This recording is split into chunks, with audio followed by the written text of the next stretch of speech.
আসসালামু আলাইকুম। আশা করি সকলে সুস্থ আছেন, ভালো আছেন। আমরা আজকে থাইরয়েড গ্ল্যান্ড নিয়ে কথা বলবো, কারণ 25শে মে হচ্ছে বিশ্ব থাইরয়েড গ্ল্যান্ড ডে, অর্থাৎ থাইরয়েড সচেতনতা দিবস। থাইরয়েড গ্ল্যান্ড হচ্ছে আমাদের গলার সামনে অবস্থিত প্রজাপতির মতো একটা গ্রন্থি, যেটা দুই ধরনের হরমোন নিঃসৃত করে, যে হরমোনটা আমাদের শরীরের মেটাবলিজমকে মেনটেন করে। মেটাবলিজম কি? মেটাবলিজম হচ্ছে এক ধরনের প্রক্রিয়া যেটা আমাদের খাদ্যকে শক্তিতে রূপান্তরিত করে। তো এই গ্ল্যান্ড থেকে যে দুই ধরনের হরমোন নিঃসৃত হয়, সেটা যদি বেশি নিঃসৃত হয় তাহলে এক ধরনের অসুখ হতে পারে, কম নিঃসৃত হলে এক ধরনের অসুখ হতে পারে।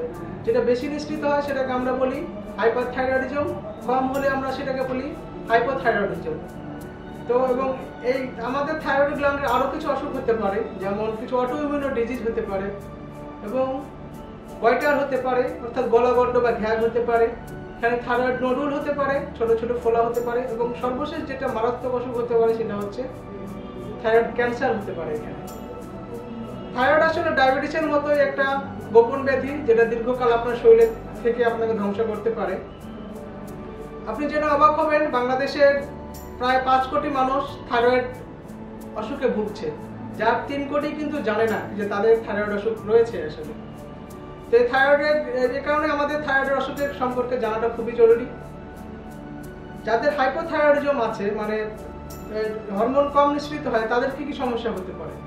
তাদের ক্ষেত্রে দেখা যেতে পারে তাদের সবকিছু স্লো হয়ে যাচ্ছে, অর্থাৎ হরমোন নিঃসৃত কম হচ্ছে। যেমন তাদের ওজন বেড়ে যায়, তাদের চলাফেরা কমে যায়, তারা হচ্ছে ঠান্ডা সহ্য করতে পারে না, তাদের হচ্ছে গলার কণ্ঠস্বর বসে যায়, কণ্ঠস্বর চেঞ্জ হয়ে যায়, এবং তাদের স্কিন খসখসে হয়ে যায়।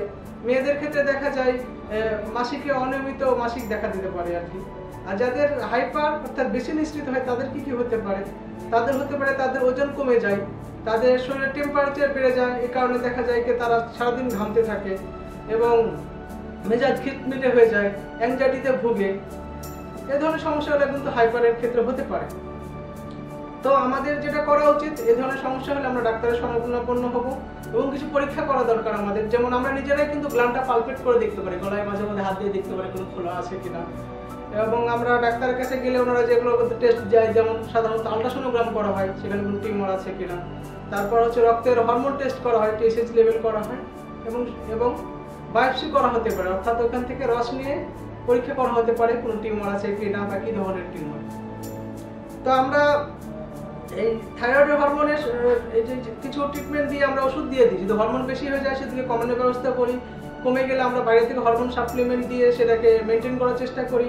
এবং গয়টার বা নোডুল বা ক্যান্সারের ক্ষেত্রে আমাদের যেটা দরকার সেটা হচ্ছে সার্জারি দরকার, অর্থাৎ থাইরয়েডক্টমি করি।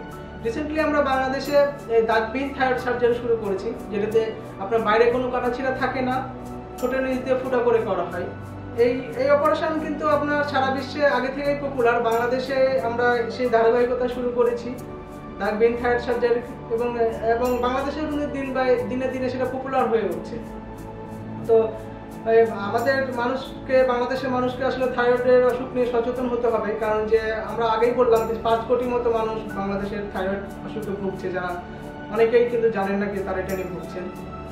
তো থাইরয়েডের ফাংশন ঠিক রাখতে হলে আমাদের হেলদি লাইফস্টাইল মেনটেন করতে হবে, স্মোকিং বাদ দিতে হবে, অ্যালকোহল বাদ দিতে হবে, নিয়মিত ব্যায়াম করতে হবে, এবং যাদের ফ্যামিলিতে থাইরয়েডের অসুখ আছে তাদের নিয়মিত পরীক্ষা নিরীক্ষা করতে হবে, এবং গর্ভবতী মায়েদের নিয়মিত থাইরয়েড হরমোন চেক আপ করতে হবে, যাতে তাদের বাচ্চা এফেক্টেড না হয়।